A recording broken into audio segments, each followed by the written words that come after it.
welcome to a new episode. I'm featuring Wyatt and Val. Wyatt and I met at Mayo when we were both getting treatment with Dr. Slatton.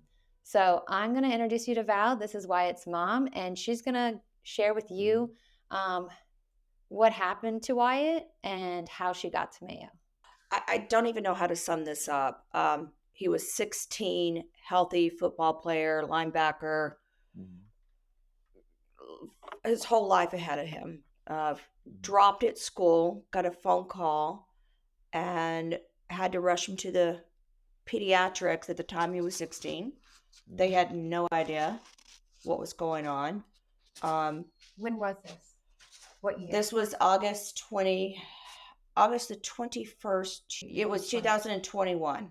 It was August, because it was August. That's right. I'm sorry. I graduated in 2023. Okay. Yeah. Thank God. Okay.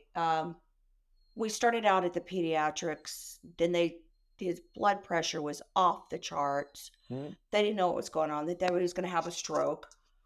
Ended up in the ER. Long story short, still didn't know.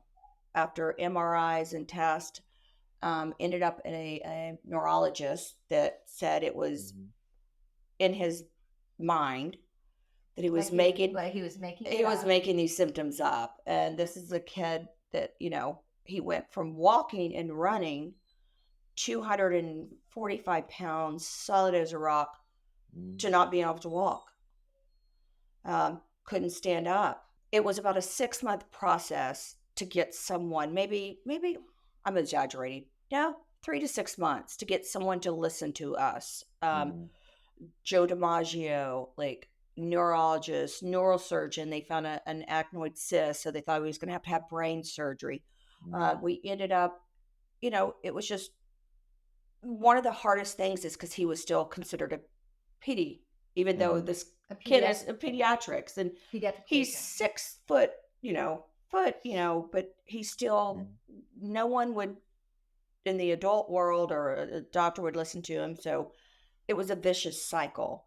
How did you get to Mayo? How did we get to Mayo? My husband, a lot of doctors, a lot of researches. We ended up with the head of his head neurosurgeon in Tampa, Joe DiMaggio, said, hey, there was all these Longhaul clinics popping up, but no one would take kids. There was one in California, one in New York. New York didn't want to touch us because of insurance. Florida, it was crazy. My husband started hounding Mayo Clinic, Dr. Slatton. I'm going to say his name wrong. And just by the grace of God, we got in there. And to this day, I don't know how we got in there, to be honest with you. Yeah. And you met Dr. Munipali, right? Yes. She was the first one. She was the first doctor. Oh, she's your doctor too. That's right. Yeah. Dr. Munipali is the first one that said, this is not in his head. It was the first thing. And I get really teary-eyed when I start thinking about it because no one would listen to us. I may have to stop. No, it's fine. It's fine. No one did listen to us. And that's the thing that everybody... But as a parent, we were his advocate. And I had to have health care come in to get him out of the bed just to work his muscles so he would not get atrophy and be in a wheelchair the rest of his life. And the whole time we're fighting this uphill battle. And then when the Mayo opened up, it was just like, I was so excited. And we were like, okay, we're going to get help. And at that time, he couldn't talk. He lost his voice and started stuttering. And we're like, where is this?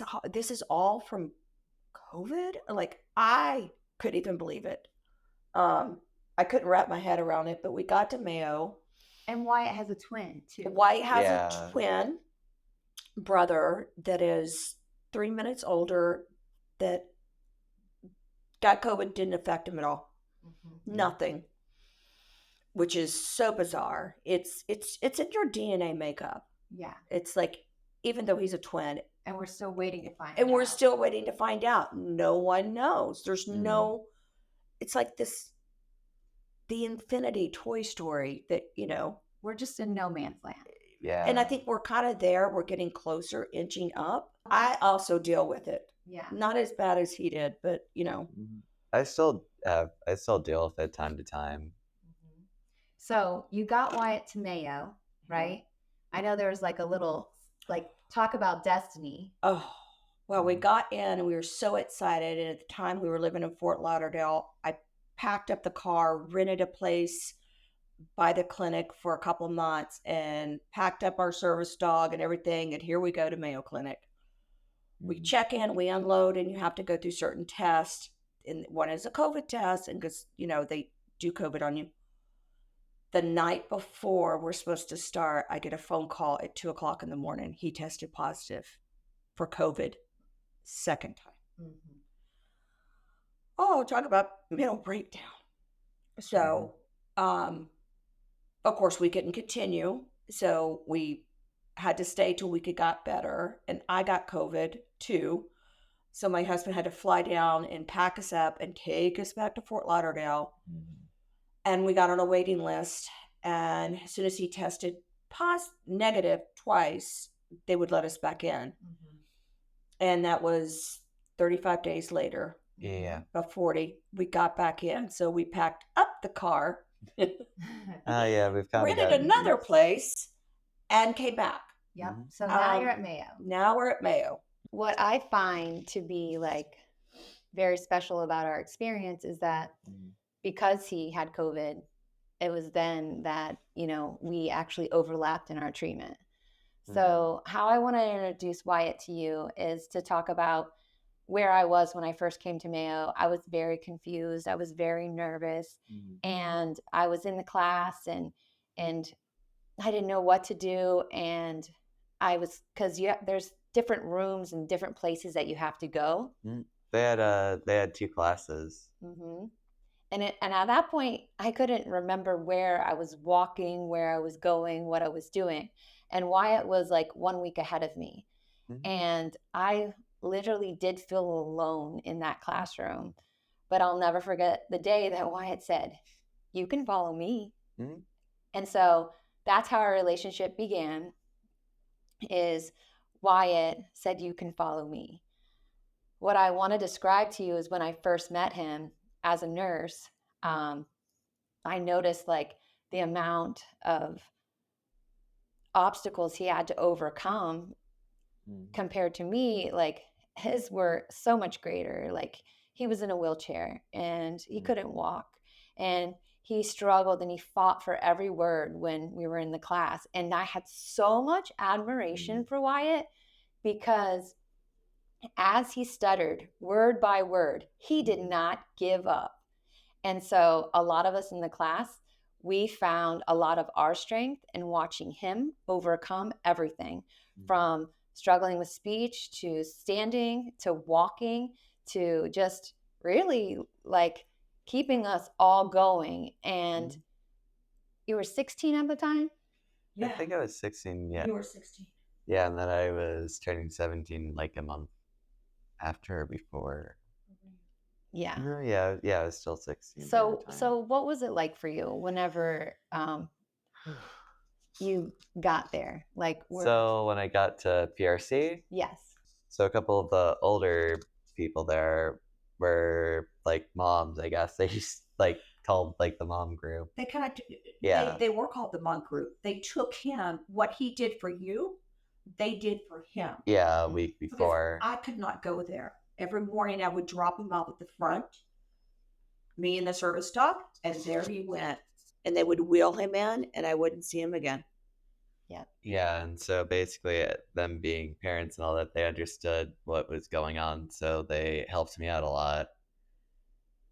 And so when I first was there, like they helped me out. They actually helped me out get around in my wheelchair. I was still in a wheelchair during the time, and one of them would help me get down there for like lunch and all that.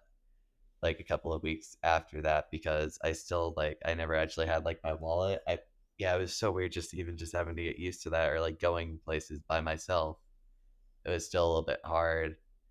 Even when I was like stuttering, it was just really painful, but I got used to them. I never really was that social till I was like talking with them and we communicated and all that. And it was a really good experience for me as well, a learning experience. in the PRC program, we come in there, we're loaded with symptoms, right? And everybody in the room is different, right? Yeah, everyone's different, and also it's not based also with COVID as well. They also, I think it's also a seizure relief place. Well, it's or multiple things. multiple So things. basically, what helps us with long COVID helps everyone. And Yeah. it's just a different part. So whenever I think about our long COVID illness, it's broken up into two separate areas. Oh. One is mental, emotional, Mhm. and then the other one is the physiological part of overcoming like the chronic inflammation that we kind of live with that produces our symptoms. What they teach us to do at Mayo in regards to our symptoms, like is to not look at the past, to not like look at like your A. person. Don't think about your A personality. Think about where you're at right now as your B person, and then what you can go up to. You never will be exactly the same as you were. You'll be able to adapt to it and all that. And think about your your C personality, or your C. That is what you are after you leave the group, and you improve each day, and you'll never be A again. That's just like, that's gone, but you can always So what be you're better. saying, you're not going to be. Can I? So they teach you. You're not the old version. You're the 2.0 new version of Wyatt. I think that's the hardest thing people forget. Is I can't wait to see Wyatt or Danielle be the person. I can't wait till they get back to themselves. That person's dead. Dead. Yeah. Or Yeah. Val get back. I can't. I'm like we're dead. Like that person We are no longer exists. Yeah. So Yeah, what we're it's going to still- become, it's going to be, it's still to see. Yeah, it's still That's still the a hardest little bit thing hard. I gather to this day. It's to this still, day. yeah, it's still a little bit hard sometimes for you Everybody and expects Dad. us to be that person we were before. Mhm. But But can't. you can't. But what we did, so getting to Mayo and being in the room and being in the program, it was my experience that they slowly but surely, like they weaned me off of medications, but then they also started me to like we did the stretches every day. Yeah, which doing the stretches every day. the stretches I activated. don't like the mouth one, like. And you'd be surprised just I honestly, after the first 2 or 3 days, I wasn't so sold on the exercise. I was like, what the hell have we gotten ourselves into? I was a little worried, but the exercises work. Yeah. They kept telling me, trust the process. Yes. And I got to be honest, it was about 2 weeks before I could start. I was wondering if I was going to pack him up as a mama bear. Yeah. I was like, have I gotten into something like am I going to pack him up and get the fuck But so, back? like my friend, like I call her my friend because the people I work with, I don't really consider them to be like a client, but they're just like literally in my tribe because we're all the same. It's a tribe. Because we're all getting better together. Like I'm not going to get better without Wyatt's support. And, there's so many more people out there. And so she had heard of the Mayo, right? And so she too thought like, what is this? And why am I in this room with all these people? And some of them, they weren't Longhaul. Some of them had drug issues or stroke victims. But what we all had in common, was how we related to our symptoms. Some people, like they talk about two things that will kill you, like as a human being. And the number one is addictions. And the second one is the list. ignorance. The list. They wrote down the list each day, the list. Yeah. And so many things were built into, and we weren't allowed to talk about our symptoms. Nope. Yeah. But that's what I thought was strange. Which was kind of strange, but I know they didn't worked. say us. It did You work. want to focus on somewhat. They Oh, yeah. want everybody to be on it, I think. So we learned to, like, that was where we learned to disconnect our brain from our body. And then we started working towards goals every day to get better and better. Yeah. Stretches every day. Then we did the cardio, 30 minutes a day. And then what did we do? The strength training every day. And everything was built around us being able to carry groceries, walk upstairs, like all the things no one thinks about. And I didn't think about up until that point. Honestly, like, wow. I mostly thought when I first was there, like we were gonna be mostly like doing PT and all that, but no, it's a But lot then- mental. But then once we figure it all out and once we are prepared, because not everybody graduates from PRC training. That's the No. other thing. You think, oh, I'm going to go in here, but it's like your ability to apply what you're being taught is what determines ultimately, like, if you get to graduate. And Yeah. you leave the program and then you try to live your PRC life. That's what we call it. It's not as easy as But they it's not say. as easy as you say. Like before we were even talking, we were like talking about how like it like perfect like the perfect goal is to do everything that they say, but not everybody can do that with their situations and all that. And life just comes at you. Mhm. But I think instead of being so hard on ourselves, we're able to kind of. You can adapt, Mhm. and you can always add things or change things. Like that's just the building blocks to where like it's a good building block for you to see what you have to do.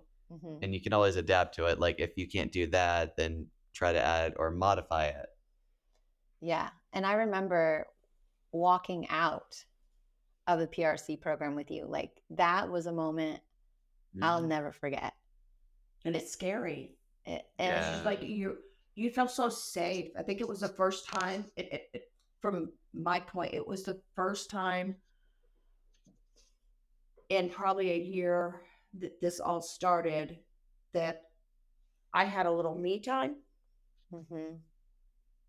for even if it was 2 hours. He felt safe. And then when they came out, I was kind of like, okay, what do we do now? Mhm. What's our next step?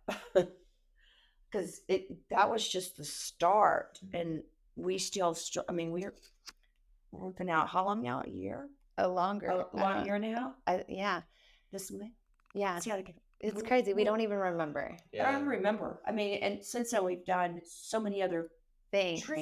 treatments and things to help. And then we hit, sometimes we have our good days and our bad days. And But I feel like you hit a wall. yeah. But I feel like we have a foundation for how we Yeah. like move forward. And another story that I want to just kind of like talk about that whenever, we've stayed connected through the whole time. And I remember when your brother was graduating from high school and it was like, you were just like kind of frustrated because you didn't get to go back to school and have that high school experience. No, but you know what? That's another thing. We were blessed.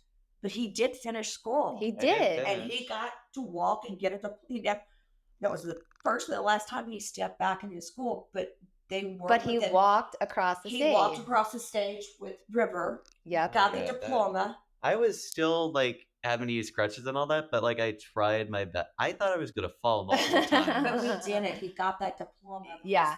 I think that was the worst thing for him Yeah. is to watch his brother, his twin brother, Go off to college. just finish his. He had to Yeah. continue his life, and yeah. he gave up a lot. He had to grow up Really a fast. lot. Like it's pretty much here's a card, here's a credit card. Oh, I'm a because caregiver for your brother. because Winston had to. Yeah. But Winston was still in school. Like Yeah. he never It's just it's just another element of like family struggling, right. not having, It but affects everything. And we've been blessed that we were even able to do half the things we did. Yeah. Absolutely. But- Because not a lot of people are fortunate enough. What I want to remind you of, which impressed me so much, is that I remember being on the phone with you and I'd be like, Wyatt, you graduated from speech therapy, occupational therapy, physical therapy, the program, PRC, Yeah. but and you graduated from high school. That was like Yeah. 5 graduations. Before he went to the PRCP, I got him into the hospital, and so we did 5 days a week. 5 days a week. 5 days a week of OT, PT, and speech. because he couldn't speak. And then we got back from PRC. We both did hyperbarics, We right? You did Yeah, we did hyperbarics. He hyperbaric. went back. So even though we left there, I went back and I continued yeah, he continued all the way.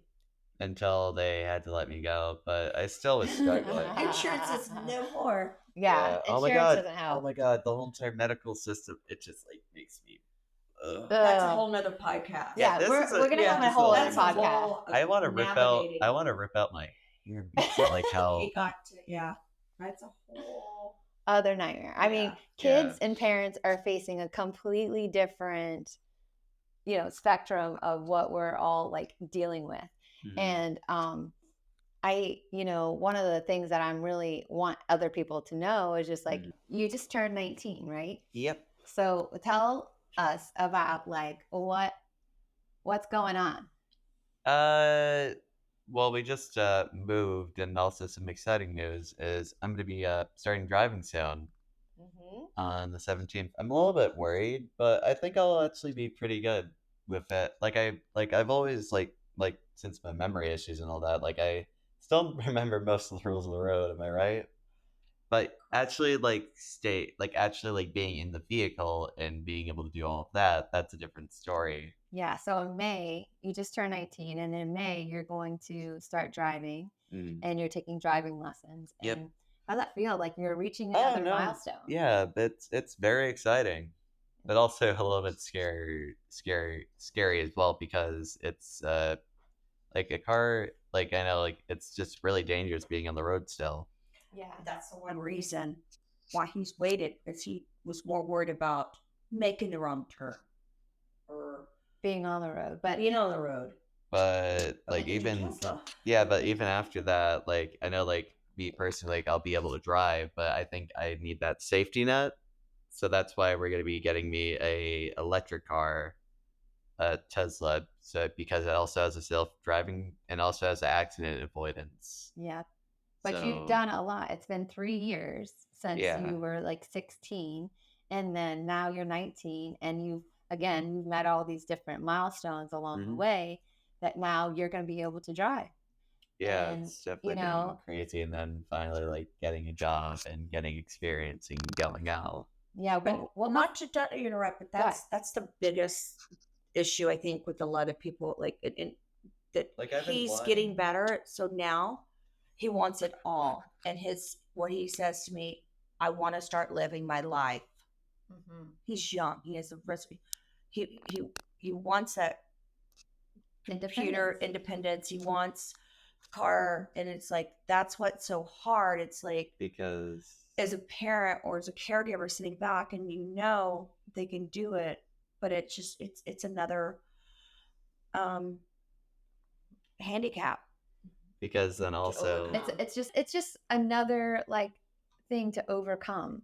And I think he's gets sometimes to a point, it's like, when am I done? yeah, when am I done with COVID? like When am I'm I like done? I've Unfortunately, gotten pretty sick, but it's just I've gotten like I'm always super patient. It's just like I'm a bit sick of just having to be stuck and not being able to do anything and still having to deal with stuff like around the house and I help. mean, he's 19, he's an adult, like, and it's me too letting go of him. Yeah. Like it's still hard I have and to let it's go. also hard for me as well. Yeah. But it's Yeah. just something that has to be done, sadly, even though it's just been But it's painful. exciting. And It is exciting. it is exciting. And like, if it weren't for the PRC program before I went there, I did not feel seen. I did not feel heard. I didn't know how I was going to be able to do something. And I didn't know how this program was going to help me. But I think what it did is it taught me to disassociate myself from my symptoms, to create goals around being able to function better. And then once we can function better, we feel better about ourselves. We gain more independence. We gain more control. I mean, we're still dealing with a lot of things, Oh no, yeah, there's still so much stuff happening all the time. but I think our attitude has been shaped Yeah. around that. I think you guys more people have to open their mind to non-conventional, and we have to think with this disease, which you have to think out of the box. So You can't just take basically, a pill and go see your physician. Yeah. That's not how it works. I think that's the most depressing part is everybody's like, when am I going to get some kind of treatment? When am I going to just, Yeah. why can't they give me a pill? And what I always say to people is the healthcare system divides us up to systems and symptoms, and they try to manage the symptoms, which they did before we went to PRC. but you really can't because COVID kind of just threw the ball everywhere. Yeah. It's not one part of your body. It's a And here's the global thing, experience. it has different symptoms for everyone, and also like for like the medical field and all that. Sometimes unorthodox methods actually are better sometimes, or unstudied methods. Yeah. Everybody's figuring it out as we go. And we're just waiting, right, for the right support. and it's been a very isolating experience, right? Yeah. And we're here for each other, and I think Mhm. because we have one another, it's made the difference between us feeling like we have hope for the future. We're not alone. Like we have our good days or bad days, right? Mhm. Don't you just get tired of people feeling, I'm so sorry. I'm so sorry. I'm tired of people saying, "But you're okay, But you're right? okay right now. But you're okay, right?" Like, no, not really. Well, No, then they're like, No, well, tell not us really. about it. I'm like, no, really? because You we're don't- not going to tell about it. We're not going to hardwire our symptoms into our existence. And that's what happens. You start Yeah. talking. It's like your symptoms, and it's almost it brings it back. It's like, Yeah. But sometimes you just want to shut yourself away from people. And we Mhm. did. We isolated ourselves a lot yeah, from a lot of family and friends. And I removed myself because you had to explain every time you picked up the phone, or it's like you and don't. even though they had good intentions, right? Yeah. They still would undermine And the this is decisions that you're making. This is your family going, oh, they should be better by now. This is like No. your in-laws or your parent, like, oh my God, they just don't get it. Yeah. And Yeah, I it's agree. hard, and it's like an invisible illness, and we don't even know how to cope with it. Mhm. So, but luckily, time has gone by. We're starting to get access to different things. Like when Mhm. I did it, there were no ICD-9 codes. I couldn't Mhm. charge insurance for things, right? Yeah, everything was out of Oh pocket. no, Everything that's was the out of thing. Like pocket. everything, even mail. Like I finally had to insurance only picked up a certain amount, and we ended up paying like a lot of money. I won't No, we did numbers, too. but Like everybody. like everybody else that's going through this process, but they don't, There's people who don't have money. and that's what I'm saying. Who doesn't like? I would like to have a platform where everybody in a perfect world would have access to everything. So- and it doesn't work that way. Yeah. It's like because of like the whole entire system that it's been built on. Undermining our illness. and that's Yeah. also male. Everybody has undermined our illness.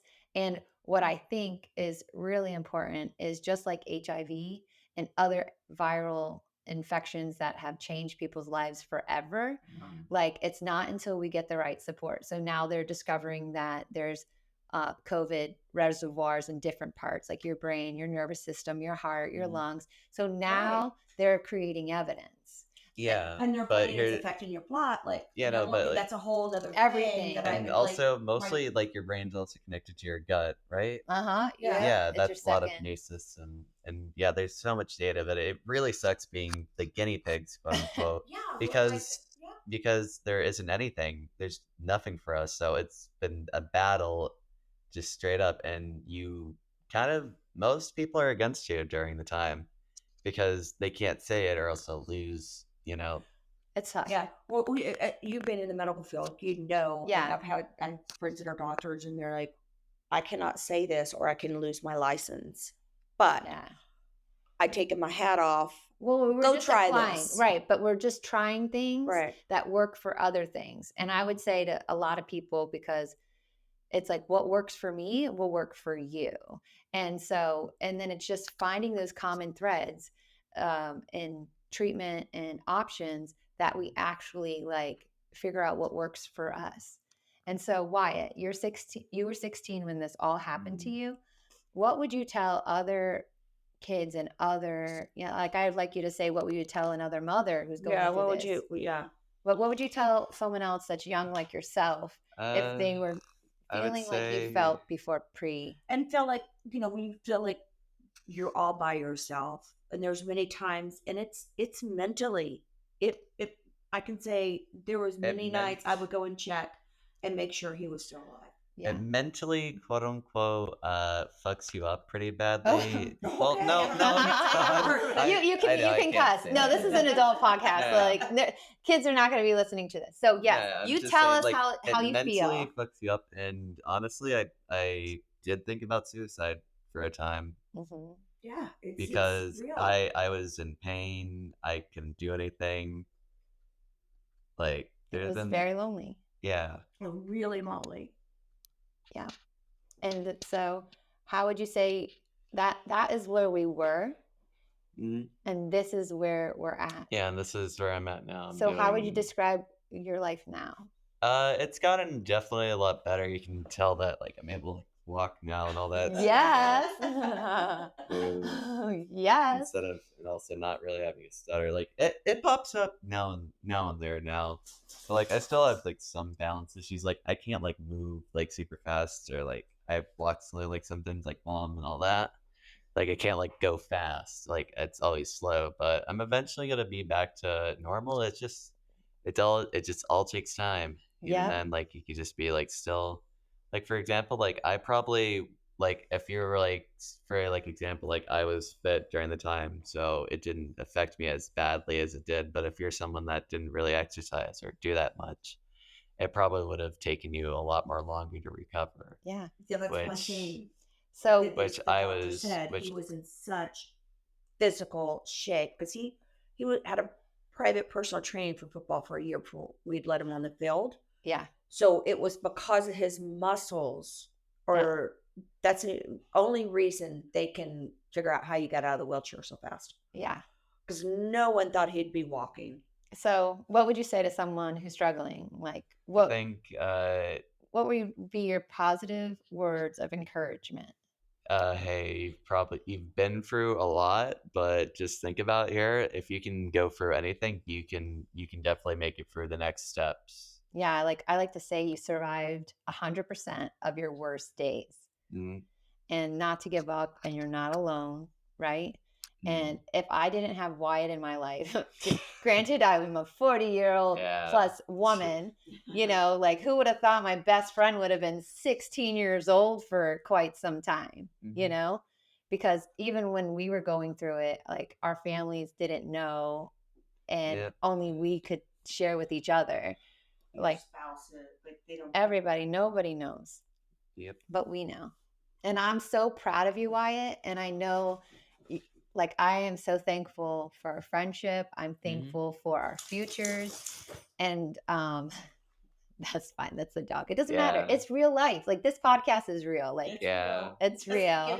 It doesn't get any more. Mhm. Yeah. So, would you like to close and say something that you would like to tell other moms? I feel mentally exhausted right now, but happy. I'm like, just don't give up. You know your child more than anything. Go with your gut instinct. And I think persistence, just listen, because just be open and listen. Yeah. And there is hope. And there are people that care. There's people that care. It just takes a while to get there.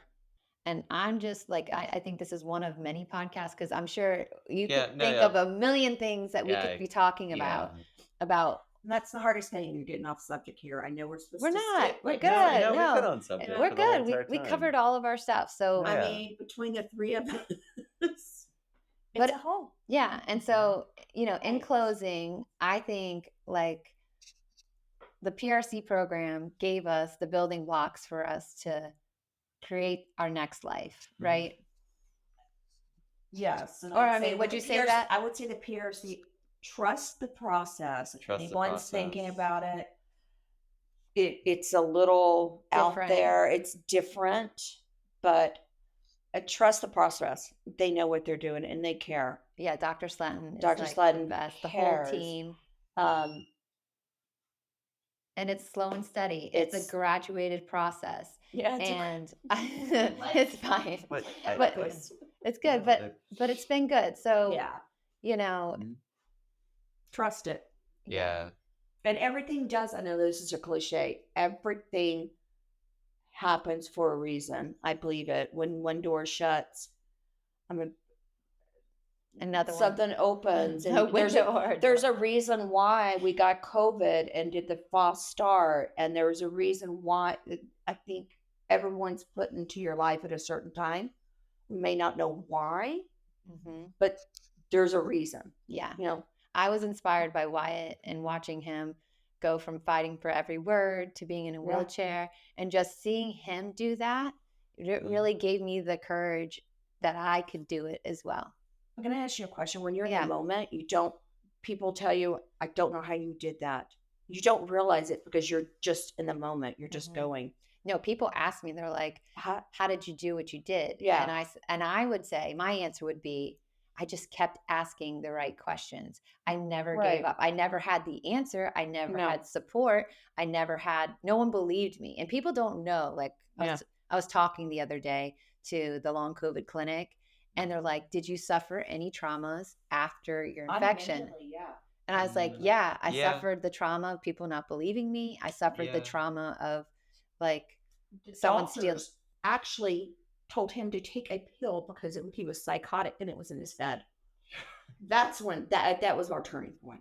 Yeah. That's when we even started fighting harder and harder. It's like, mental illness. Like, I mental illness don't- is a real thing. Like, yeah, there is mental illness, Illness. mental illness. It's a part Yeah, of it. it's a part of it. symptom. But I'm pretty sure I don't have anything. Nope. And No, I mean just like you're faking not walking. Oh my god, Yeah. You're yes. faking not talking. If Yeah. anyone can do that, oh my god, A doctor would take one look at you and go, okay, you have some psychosis, here's a pill. no, they said it in one of my notes that Yeah. basically patient was non-compliant. It was being difficult during. I'm like, I can't make my body do that. Like, I'm just trying to get I know. help. I know. Yeah, it's crazy how all that affects you. But PRC was basically Yeah. the mental emotional part It was of our my turning recovery. point. And it was a Mhm. turning point that gave me like the ability to see a path moving forward, because before I went to PRC, I didn't know what I was going to do. No, you're a total different person. Yeah. I love the person I met there, love this person, but Yeah. like night and day. Night and day. Yeah. Yeah. And other people can do it too. We're not Yeah. special. Like everybody, No, please. everybody can do this. Mhm. It It's just, not easy. you have to, it's not, but you have to forget Mhm. what, you were, and Mhm. you got to let it go in order to be open to what you can be. That's the hardest part. They Mhm. always say, leave it on the mat. You got to leave it. And that's hard if you're an A-type personality, if Yeah. you're a mother bear, if you're a hover. It's like, Yeah. I couldn't imagine seeing my child go through this. it's tough. That And I would can't be- imagine being a mom like you, you have young kids still. How do you get them, take them to school? I didn't. I know, that's what I'm saying. It's like how to watch the kids watch it. Like, Yeah, it was tough. I don't know what was worse, seeing him go through that, or being a child and seeing you, or you suffering and the kids. I mean, Powerless. it's you powerless. I can't even imagine. That's a whole other topic. Yeah, but we're going to work together, right? And Yeah. we're discovering everything as we go along, and we're going to share our story. And I think, Emma, I would encourage other people, talk about it, find a support group. And if you do, let me know anywhere in Florida, because there isn't one. Yeah, we're trying to We're find trying it. to make our own. Yeah, we are. And so Yeah. please comment below if you guys want to ask Wyatt any questions. Yeah, if you have any questions, contact me. Well, Well, no, no. no. Just comment below, Yeah, because comment I'll have below. Wyatt back on the show. Yeah, And I'll be then- back, and Yeah. I don't know. He may be a regular. He may be a regular. Yeah, I and- may be a regular when I start driving. yeah, I he don't might know. just come over Yeah, I might come down like every maybe once in a while. I love once it. in a month. But or yeah, whatever. ask us any questions that you want to know. The hard ones, we've There's no there's nothing. There's no dumb question. Yeah. And so this is Danny with Longevity for the Long Haul. And I want to encourage you to kind of continue to ask questions, the right questions, not give up, and know that people like us are here, and we want to support you, and we want to be here for you on your journey. And if you want to find out more information about the PRC program at Mayo, you can Google Dr. Sletton. You can Google Central Sensitization Syndrome. And that's it. Thanks for joining us. And that's a wrap. Yep. Other than there is something, so if you do look at the Mayo Clinic, they have a video about talking about the symptoms and all that. I don't remember the video, but me and you can talk about it. Yeah, or you can we'll tell them. include it in the links. Yeah, we'll include it in the links, and it's about a 2-hour video, and I suggest that you should watch it Let's go. or listen to it as like a podcast. Exactly. So have a great week, and tune in next week to our next episode. And have a great day. Have a great day.